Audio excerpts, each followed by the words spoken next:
거래소에서 코인 전송하다 보면 체인을 선택하라는 창이 뜨죠. 그리고 잘못 선택하면 자산을 잃을 수도 있다는 경고도 보입니다. 이게 무슨 뜻일까요? 쉽게 말해 국민은행에서 신한은행으로 송금이 안 되는 상황과 비슷합니다. 국민은행끼리, 신한은행끼리만 송금이 가능하고 잘못 보내면 돈이 사라지는 구조인 거죠. 이 문제를 풀어주는 개념이 바로 상호 운용성, 즉 체인 간 연결성입니다. 오늘은 이 상호 운용성 문제를 해결하기 위해 등장한 프로젝트 레이어 제로에 대해 알아보겠습니다.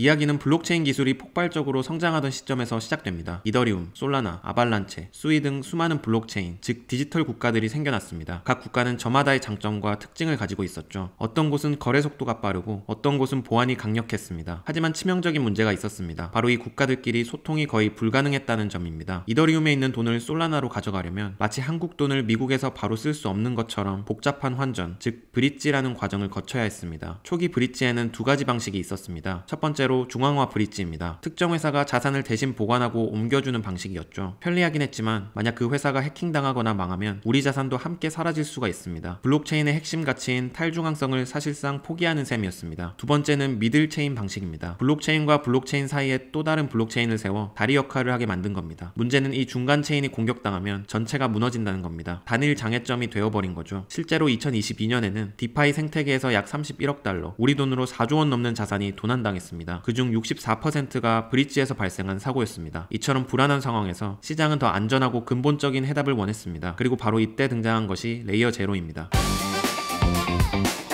2021년 캐나다 밴쿠버에서 브라이언, 라이언, 케일럽이라는 3명의 창업가가 레이어 제로 랩스를 설립합니다. 이들의 비전은 아주 명확하고 거대했습니다. 바로 블록체인 생태계 전체를 위한 기초통신망, 즉 0번째 레이어를 만드는 것이었죠. 참고로 이더리움, 솔라나 같은 체인들이 레이어 1입니다. 레이어 제로는 이 체인들을 서로 연결하겠다는 의미입니다. 이들은 인터넷의 역사를 참고했습니다. 과거 수많은 컴퓨터 네트워크들이 제각각 존재했지만 TCP/IP라는 통신 규약이 등장하면서 비로소 하나의 거대한 인터넷으로 연결될 수 있었던 것처럼 레이어 제로가 블록체인 세계의 TCP/IP가 되겠다고 선언한 것입니다. 이들의 핵심 목표는 최초의 무신뢰 옴니체인 프로토콜을 만드는 것이었습니다. 옴니체인이란 모든 블록체인이 마치 하나처럼 연결되어 작동하는 세상을 의미합니다. 개발자들은 여러 블록체인에 걸쳐있는 앱을 마치 하나의 컴퓨터에서 개발하듯 만들 수 있게 되는 거죠. 이러한 비전은 벤처 캐피털 업계의 주목을 받았습니다. A16G, 세콰이어 캐피탈 등 유수의 투자사들로부터 약 3억 1,800만 달러, 우리 돈으로 4천억이 넘는 투자를 유치하며 기업 가치를 30억 달러, 약 4조 원으로 평가받게 됩니다.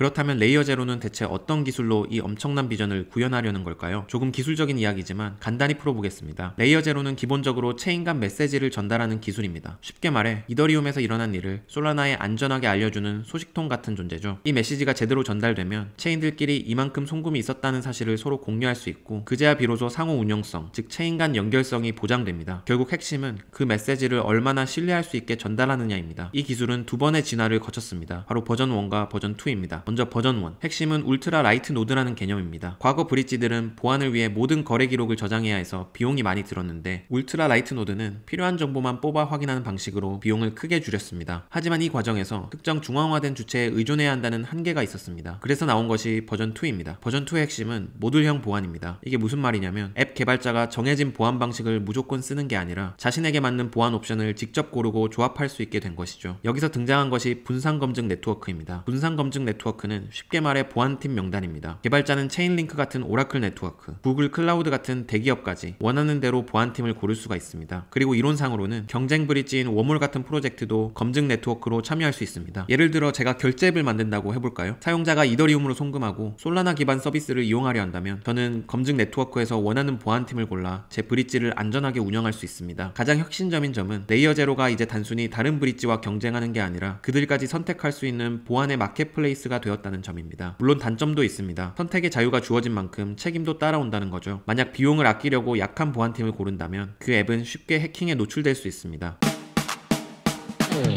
자, 이제 버전 2 덕분에 체인 간 메시지가 원활하게 오갈 수 있는 환경이 만들어졌습니다. 그 위에서 레이어 제로는 몇 가지 강력한 서비스를 선보이는데요. 그 중에서도 레이어 제로의 가장 강력한 무기는 바로 옴니체인 펀지블 토큰, 즉 OFT입니다. 쉽게 말해 이제는 국민은행에서 신한은행으로 송금할 때 별다른 문제 없이 돈이 오가는 것과 같아졌습니다. 기존 브릿지는 이런 식이었습니다. 이더리움의 USDC를 솔라나로 옮기면 랩핑된 USDC라고 해서 일종의 복제 토큰이 생겼습니다. 비유하자면 국민은행에서 10만원을 신한은행으로 보냈는데 신한은행에서는 송금 현금용 가상 10만원이라는 새로운 화폐가 생겨버린 겁니다. 결과적으로 국민은행 10만원, 신한은행 가상 10만원, 이렇게 해서 총 20만원처럼 보이는 이상한 상황이 펼쳐진 거죠. OFT는 이 문제를 근본적으로 해결합니다. A체인에서 토큰을 보낼 때 원래 토큰을 소각하고 레이어 제로 메시지를 전달해 B체인에서 똑같은 양을 발행합니다. 이렇게 하면 전 세계 어느 체인에서든 토큰의 총 공급량은 항상 일정하게 유지됩니다. 덕분에 진짜 토큰이 자유롭게 이동할 수 있는 겁니다. 이 OFT 기술 덕분에 글로벌 결제 기업 페이팔이 자사의 스테이블코인 PYUSD를 여러 블록체인으로 확장할 때 레이어 제로를 선택했습니다. 생각해보세요. 페이팔 같은 결제 서비스가 암호화폐 결제도 카드 결제만큼 쉽다고 느끼게 하려면 체인에 상관없이 모든 결제를 처리할 수 있어야 합니다. 즉 이더리움, 솔라나, 아발란체를 비롯해 수십 개 체인에서 들어오는 암호화폐 결제를 하나로 통합해 다룰 수 있어야 한다는 겁니다. 이런 상황에서 체인 간 자산을 하나로 묶어주는 통합 기술이 필요했고, 이제 PYUSD가 체인을 넘나들 때마다 그 길목을 레이어 제로가 지키는 셈이죠. 이 외에도 디파이 분야에서는 레이어 제로 팀이 인수한 스타게이트, 그리고 팬케이크 스왑, 레디언트 캐피탈 같은 프로젝트들이 레이어 제로를 통해 여러 체인에서 서비스를 운영하고 있습니다. 게임과 NFT 분야에서는 웹3의 거물 애니모카 브랜즈가 레이어 제로를 기본 상호 운영성 솔루션으로 채택했습니다. 이런 성과를 바탕으로 레이어 제로는 지금까지 8천만 건 이상의 메시지를 처리하고 500억 달러에 이르는 자산을 체인 간에 안전하게 이동시켰으며 50개가 넘는 블록체인을 연결하는 거대한 네트워크로 성장했습니다.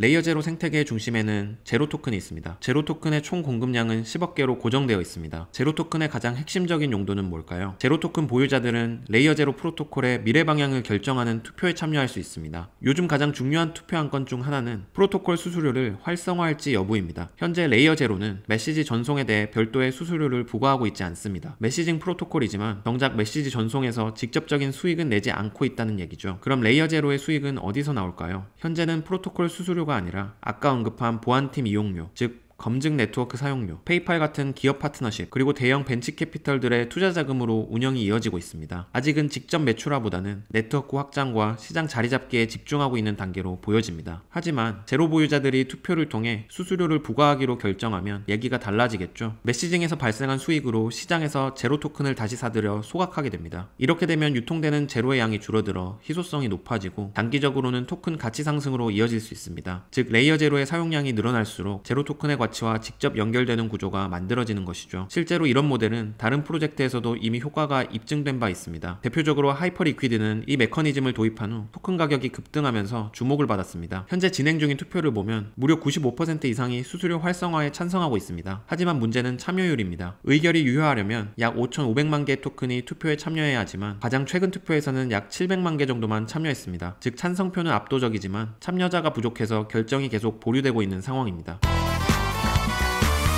물론 레이어 제로의 앞길이 순탄하기만 한 것은 아닙니다. 먼저 경쟁자들이 있습니다. 대표적으로 엑셀라와 웜홀인데요. 엑셀라는 모든 앱에 걸쳐 높은 보안을 제공하는 방식을, 웜홀은 빠른 속도를 무기로 내세우고 있습니다. 기술적인 비판도 존재합니다. 레이어 제로 버전 2는 보안 선택권을 개발자에게 넘겼지만 이렇게 되면 개발자가 잘못된 보안 설정을 할 위험이 있다는 겁니다. 또한 레이어 제로 기반 앱들의 가스비가 다른 브릿지에 비해 비싸다는 불만, 특정 브릿지에서 자금 인출이 며칠씩 지연되는 문제 등 사용자 경험 측면의 비판도 있습니다. 마지막으로 토큰 과제가 있습니다. 제로 토큰은 총 발행량이 10억 개인데 아직 유통된 건 약 2억 개 뿐입니다. 앞으로 언락 일정에 따라 대량 물량이 시장에 풀릴 수 있어 가격에 부담이 될 수 있죠. 게다가 현재 제로 토큰의 활용도는 사실상 거버넌스 투표에 제한되어 있습니다. 따라서 토큰을 더 넓게 활용할 방안이 필요하며 현재 논의되는 수수료 투표 역시 이런 맥락에서 나온 시도로 볼 수 있습니다. 레이어 제로는 2025년 10월 기준 코인 시가총액 약 100위권대에 자리하고 있습니다. 우리는 지금까지 이더리움, 솔라나, 아발란체처럼 각 체인, 즉 각각의 디지털 국가에 집중해왔습니다. 하지만 블록체인이 진짜 상용화되려면 한 체인만 살아남는 게 아니라 여러 체인이 각자의 강점을 살려 산업을 나눠 가질 가능성이 높습니다. 그때 이 체인들을 잇는 연결고리, 바로 레이어 제로 같은 상호 운용성 프로젝트가 중요한 역할을 할 수 있겠죠. 과연 레이어 제로는 자신들의 비전처럼 블록체인 세계의 공용 언어가 되어 모든 것을 연결할 수 있을까요? 오늘 영상이 도움이 되셨다면 구독과 좋아요 한 번씩 부탁드립니다. 시청해주셔서 감사합니다.